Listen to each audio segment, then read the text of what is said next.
เรื่องจอมทัพและเจนนี่ช่วยกันเก็บของลิ่นตอนแรงมื้อหนึ่ง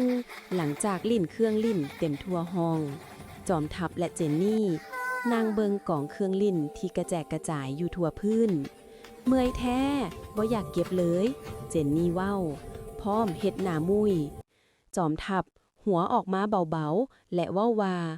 ถ้าพวกเฮาช่วยกันเก็บแป๊บเดียวก็แล้วเจนนี่เอ้ยลองนับเลขเบิงพวกเฮาจะเก็บให้ครบฮอดเลข10ทั้งสองได้เริ่มช่วยกันเก็บเครื่องลิ่นบานในกระตา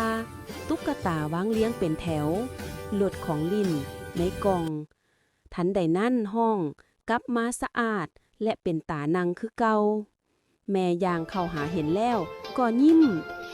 เก่งหลายทั้งจอมทัพและเจนนี่ที่ช่วยกันดีหลายแม่ภูมิใจเด้เจนนี่ยิ้มกว้างเจนนี่มักเก็บเครื่องลิ่นกับไอ้จอมทัพเพราะมันม่วนจอมทัพยิ้มเห็นบ่ถ้าช่วยกัน